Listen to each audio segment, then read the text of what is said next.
সবাইকে আমন্ত্রণ, সব খবরে আপনাদের সাথে আছি আমি ফয়সাল তিতুমের।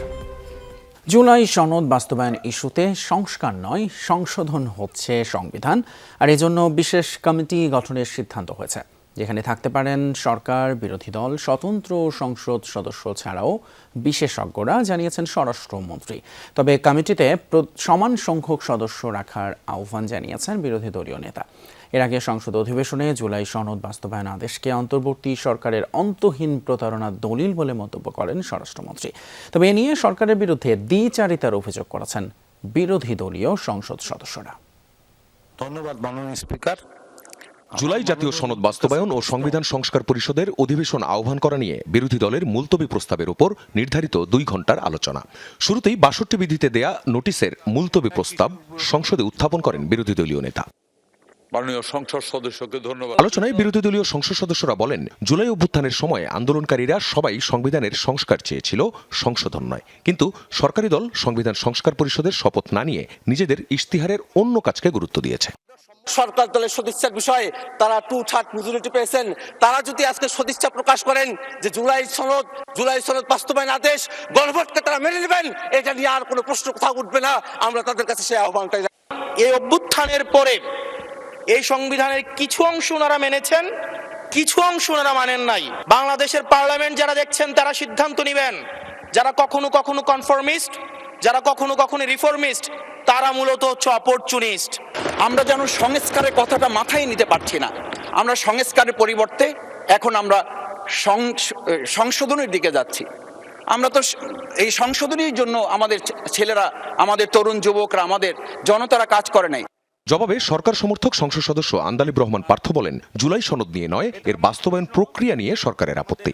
5 আগস্টের পর সংবিধানের আলোকে থেকে সবকিছু করে এখন সংবিধান বাতিল চাওয়া সাংঘর্ষিক বলে উল্লেখ করেন তিনি। আপনারা বসেন, আমাদের নোট অফ ডিসেন্ট আছে, let's talk, let's sit down. জনগণ যদি 70% ভোট অবশ্যই গণভোটে দিয়েছে, জনগণ কিন্তু সংবিধান পরিবর্তন করার জন্য 51% ভোট আমাদেরও দিয়েছে। এনসিপি যে আমাদের দল, আমাদের হিরোরা যারা যুদ্ধ করেছেন, যারা এখানে আছেন, তাদেরকে বলে দিই, আপনারা জেনজিকে রিপ্রেজেন্ট করেন, জামাত জেনারেশন হয়ে যান।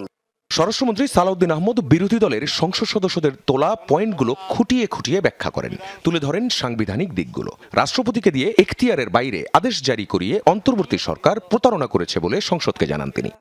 আমি মাননীয় মহামান্য রাষ্ট্রপতির সাথে তখন কথা বলেছিলাম যে, মহামান্য রাষ্ট্রপতি, আপনি কি আদেশ জারি করতে পারেন? বলে, আমি তো পারি না, কিন্তু আমাকে পারাচ্ছে। এখন এই আদেশটি অন্তর্বর্তীকালীন সরকারের অন্তহীন একটি প্রতারণার দলিল। সংবিধান সংস্কার পরিষদের শপথের ফর্ম জাতীয় সংসদে দেয়ার কোনো এখতিয়ার প্রধান নির্বাচন কমিশনারের নেই। এটা করে সিসিও সংবিধান লঙ্ঘন করেছেন বলেন সালাউদ্দিন আহমদ।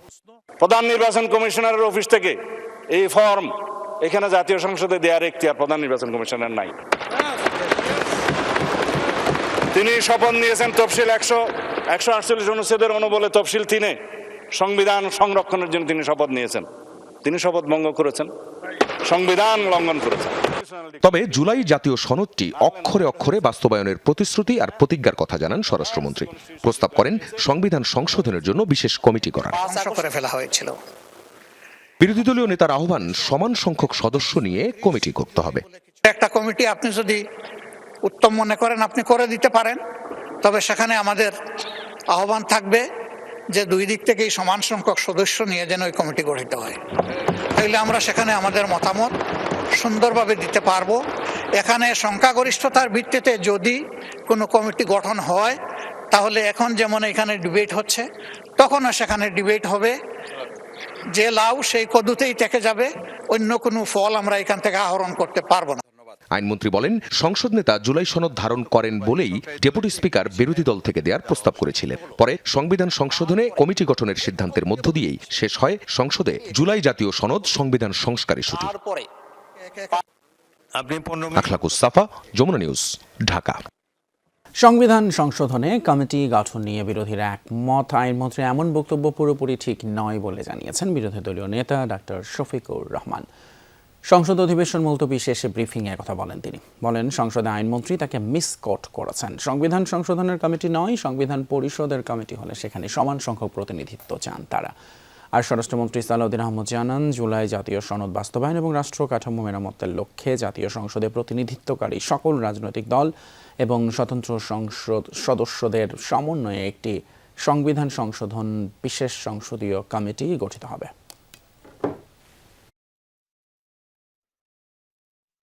সংশোধনের জন্য বিশেষ কমিটি গঠন করার জন্য আমি প্রস্তাব দিয়েছি।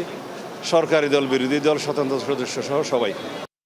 জ্বালানি তেল সংকটের সবশেষ পরিস্থিতির খবর। এপ্রিলে কোনো ধরনের জ্বালানি তেলের দাম বাড়ছে না, এমনটাই নিশ্চিত করেছে জ্বালানি বিভাগ। মন্ত্রণালয়ের মুখপাত্র বলেছেন, দেশে সব ধরনের জ্বালানির পর্যাপ্ত মজুত আছে, ডিপো থেকে সরবরাহে কোনো ঘাটতি নেই। এলপিজি নিয়েও শঙ্কা নেই, আর এ নিয়ে অযথা আতঙ্ক তৈরি না করতে মজুতকারীদের সতর্ক করেছেন তিনি।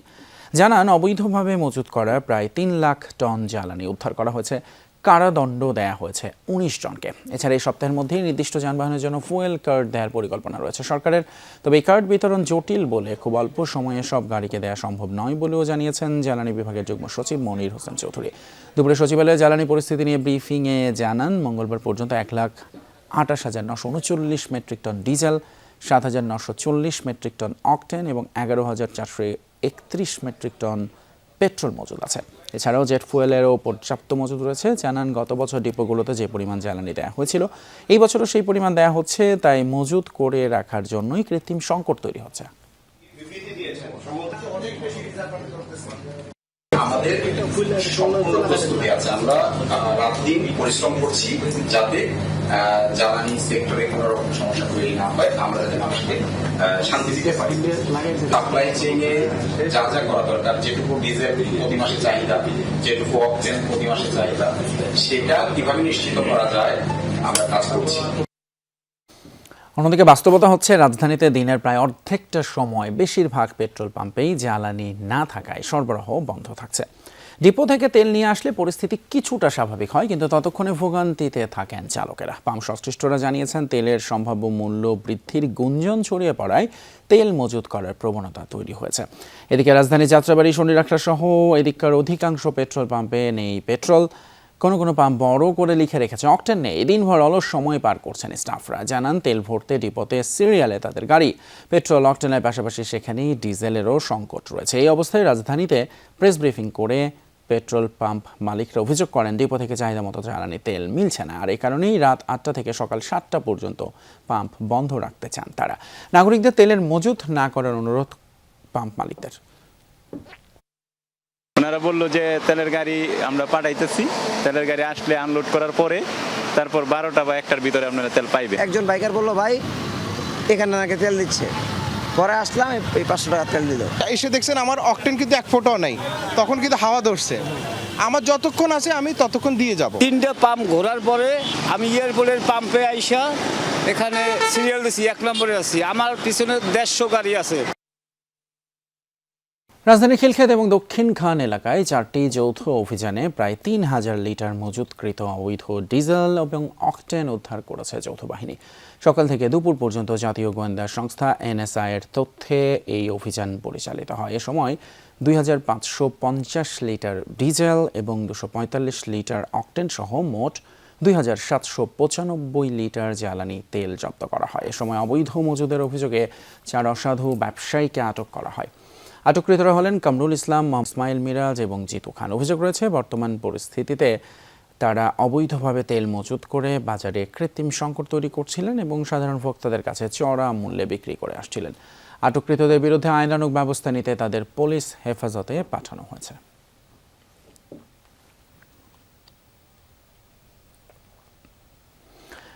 এদিকে দিনাজপুরের ঘোড়াঘাটে অবৈধভাবে মজুত করা 1671 লিটার ডিজেল জব্দ করেছে উপজেলা প্রশাসন। দুপুরে পৌর শহরের আজাদ মোড় এলাকায় একটি দোকান থেকে সব ডিজেল জব্দ করা হয়।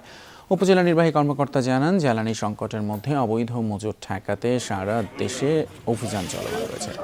এই অংশ হিসেবে সালাম ভলকানাইজিং দোকানে অভিযান চালানো হয়। এ সময় কয়েকটি প্লাস্টিকের ড্রামে মজুত করা অবস্থায় পাওয়া যায় ডিজেল। পরে জব্দকৃত ডিজেল সরকারি দরে নিলামের মাধ্যমে বিক্রি করা হয়। অভিযানের সময় দোকান মালিককে পাওয়া যায়নি।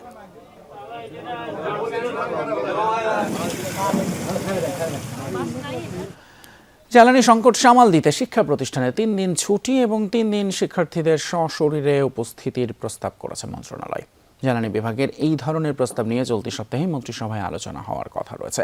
প্রাথমিকভাবে সাপ্তাহিক ছুটি বাড়ানো, 2 দিন হোম অফিস সময় কমানো এবং আংশিক ক্লাস অনলাইনে করার ভাবনা সরকারের। জ্বালানি বিভাগের এসব প্রস্তাব নিয়ে দ্রুতই সিদ্ধান্ত আসতে পারে। মঙ্গলবার প্রধানমন্ত্রীর সাথে বৈঠকের পর শিক্ষামন্ত্রীও জানালেন অনলাইনে ক্লাস নিয়ে ভাবনার কথা। সরকারের উদ্যোগ নিয়ে সাধারণ গ্রাহকদের অনেকেই ইতিবাচক। বিশেষজ্ঞরা বলছেন জ্বালানি চাহিদা কমানোর জন্য এই ধরনের উদ্যোগ অপরিহার্য। রাস্তায় গাড়ির চাপ কমানো গেলে অর্থনীতিতেও চাপ তুলনামূলক কম পড়বে বলে ধারণা তাদের। তবে ইরানের সাথে যুক্তরাষ্ট্র ইসরায়েলের যুদ্ধের দীর্ঘমেয়াদী প্রভাব পড়বে বাংলাদেশের অর্থনীতিতে, এমন শঙ্কা অর্থনীতিবিদদের।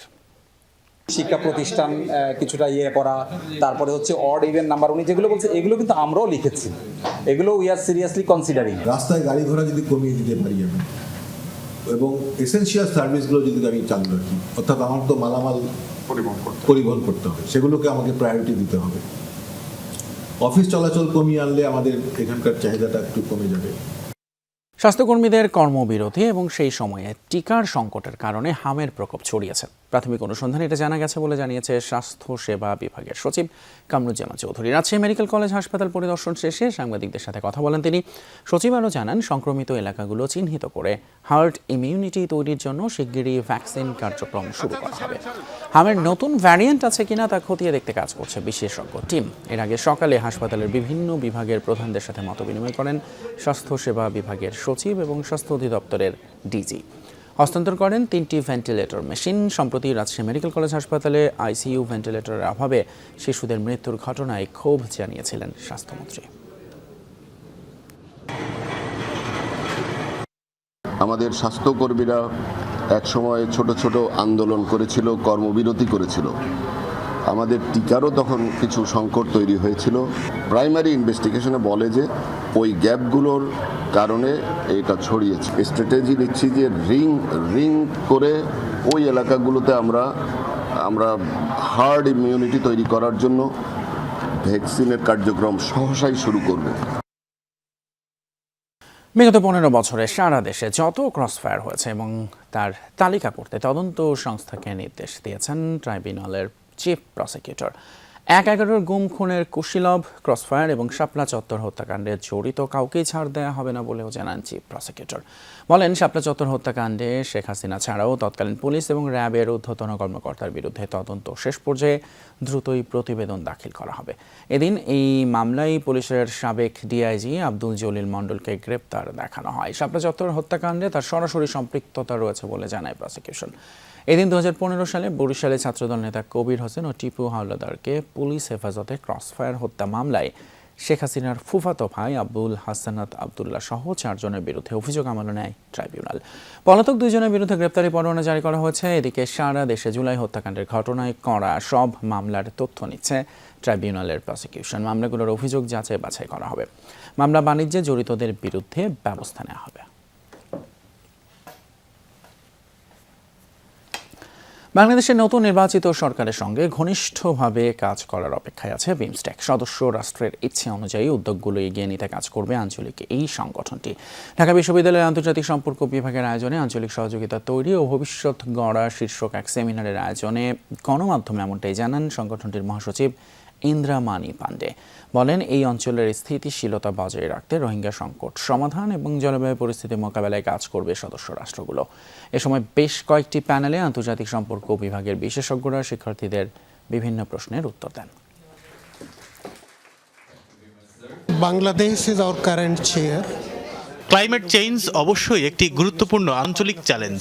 এই চ্যালেঞ্জ মোকাবেলায় আমরা একসাথে কাজ করতে চাই। আমরা ডিজাস্টার ম্যানেজমেন্টের জন্য বিমস্টেক সেন্টার অফ এক্সিলেন্স তৈরি করছি। এছাড়া আমরা জাতিসংঘের ডিজাস্টার রিলিফ বিভাগের সঙ্গে কাজ করছি যাতে বিপর্যয় মোকাবিলায় একসাথে কাজ করা যায়। বর্তমানে বাংলাদেশ চেয়ার হিসেবে দায়িত্বে আছে এবং আমরা সদস্য রাষ্ট্রগুলো নিয়ে নতুন সরকারের সাথেও কাজ করতে চাই। And came to power only last month, so we are looking forward to work. বাংলাদেশের সাথে সাংস্কৃতিক অংশীদারিত্ব আরও জোরদার করতে চায় যুক্তরাষ্ট্র। সকালে ঢাকা বিশ্ববিদ্যালয়ের ঐতিহাসিক মুসা খান মসজিদ সংরক্ষণে প্রায় ৩ কোটি টাকা অনুদানের পরে আয়োজিত এক অনুষ্ঠানে এমনটাই জানিয়েছেন ঢাকায় নিযুক্ত মার্কিন রাষ্ট্রদূত। মঙ্গলবার সকালে স্থাপনাটি পরিদর্শন করেন রাষ্ট্রদূত ব্রেন্ট ক্রিস্টেনসেন। তিনি জানান, দুদেশের সাংস্কৃতিক অংশীদারিত্বের অংশ হিসেবে সারা দেশে 13টি প্রকল্পে $1 মিলিয়ন বেশি অর্থায়ন করেছে তার দেশ। এই আয়োজনে মার্কিন রাষ্ট্রদূত আরও বলেন, বাংলাদেশের সাংস্কৃতিক ঐতিহ্য সংরক্ষণে তরুণ স্থপতিদের প্রশিক্ষণ দেবে যুক্তরাষ্ট্র। অনুষ্ঠানে সংস্কৃতিমন্ত্রী বলেন, বাংলাদেশের সকল প্রত্নতাত্ত্বিক স্থাপনাকে গুরুত্ব দিয়ে আলাদা পরিকল্পনা করছে সরকার। সংসদে ধর্ষণ ইস্যুতে বক্তব্য প্রদান এবং বিএনপিকে নিয়ে অশালীন মন্তব্যের অভিযোগে নোয়াখালী 6 আসনের সংসদ সদস্য আব্দুল হান্নান মাসুদের বিরুদ্ধে বিক্ষোভ এবং ঝাড়ু মিছিল হয়েছে।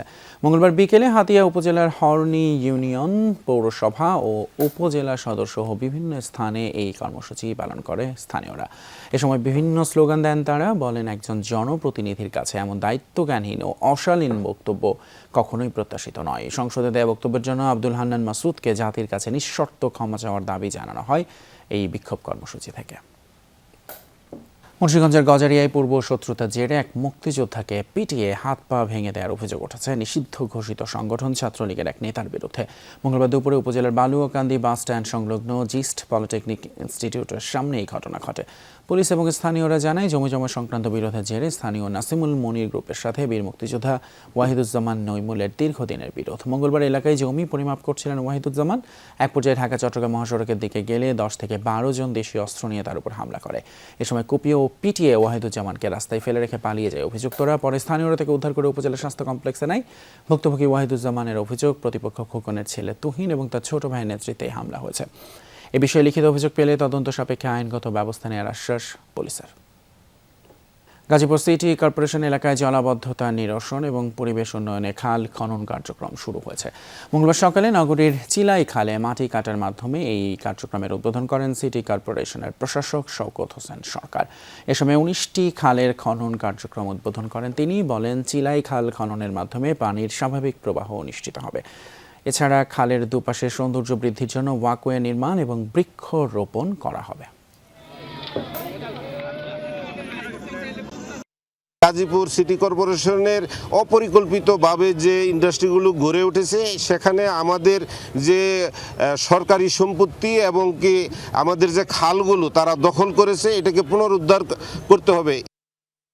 নজর দেব আন্তর্জাতিক খবর। ইরানের বিভিন্ন স্থানে ব্যাপক হামলা চালিয়েছে মার্কিন এবং ইসরায়েলি বাহিনী। মঙ্গলবার ইস্পাহান, তেহরান এবং মাউন্ট সাফা সহ বিভিন্ন স্থানে চালানো হয় বিমান হামলা। এর মধ্যে সবচেয়ে বড় অভিযান চালানো হয় ইস্পাহানে। তেহরান বলছে, আইআরজিসির বিভিন্ন সামরিক অবস্থান লক্ষ্য করেই চালানো হয়েছে হামলা। এতে বিপ্লবী গার্ড বাহিনীর অস্ত্রাগার এবং জ্বালানি ডিপো লক্ষ্য করে হামলা চলে। ইসরায়েলি বাহিনীর দাবি, গেল 24 ঘন্টায় 200 দফায় হামলা হয়েছে ইরানের বিভিন্ন স্থানে। এর পাশাপাশি মধ্যপ্রাচ্যের বিভিন্ন দেশে হামলা চালিয়ে জবাব দিয়েছে ইরান। প্রায় 20টি ড্রোন এবং মিসাইল ছোড়া হয় সৌদি ভূখণ্ড লক্ষ্য করে। এর পাশাপাশি প্রিন্স সুলতান ঘাঁটি লক্ষ্য করেও মিসাইল ছোড়ে ইরান। এদিকে যুদ্ধবন্ধে যুক্তরাষ্ট্রের 15 দফা পরিকল্পনাকে অবাস্তব আখ্যা দিয়েছে ইরানের পররাষ্ট্র মন্ত্রণালয়। এর মুখপাত্র ইসমাইল বাঘেই বলেন, ইরানের অবস্থান পরিষ্কার, যুদ্ধের পরিস্থিতিতে কি করতে হবে তা তার দেশ জানে। মার্কিন অবাস্তব পরিকল্পনা গ্রহণের কোনো সুযোগ নেই বলেও জানান বাঘেই। এ সময় মধ্যস্থতাকার হিসেবে পাকিস্তানের অবস্থানের সমালোচনা করেন। বলেন, পাকিস্তানের সাথে হওয়া মিত্র দেশগুলোর বৈঠক ইসলামাবাদের নিজস্ব কাঠামোর অংশ। তেহরান এই কাঠামোর কোনো অংশ নয়। 15 দফা পরিকল্পনার নামে যেসব প্রস্তাব পাঠানো হয়েছে সেগুলো অত্যন্ত অযৌক্তিক এবং অবাস্তব। পাকিস্তান তাদের মিত্র দেশগুলোর সাথে যে বৈঠক করেছে সেটি তাদের নিজেদের তৈরি একটি কাঠামো। আমরা সেই কাঠামোর অংশ ছিলাম না। আমাদের অবস্থান পরিষ্কার। আমরা যখন কোনো সিদ্ধান্তে পৌঁছাবো তখন তা যথাযথভাবে ঘোষণা করব।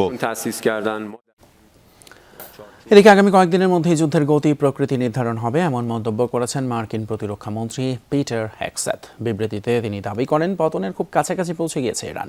প্রতিরোধ গড়ে তোলার চেষ্টা করলেও তা ব্যর্থ হবে বলে মন্তব্য হেগসেথের। The upcoming days will be decisive. Iran knows that. আগামী কয়েকদিনের মধ্যে নির্ধারণ হবে যুদ্ধের ফলাফল, সেটা ইরানও জানে। তাদের যে সামরিক সক্ষমতা, তাদের দ্বারা এই বিষয়ে কিছুই করতে পারবে না। এটা সত্যি যে ইরান এখনো কিছু ক্ষেপণাস্ত্র নিক্ষেপ করবে, কিন্তু আমরা সেগুলো ধ্বংস করে দেব। দর্শক, ছিল আমাদের আজকের সব খবরের আয়োজন। এতক্ষণ সাথে থাকার জন্য ধন্যবাদ।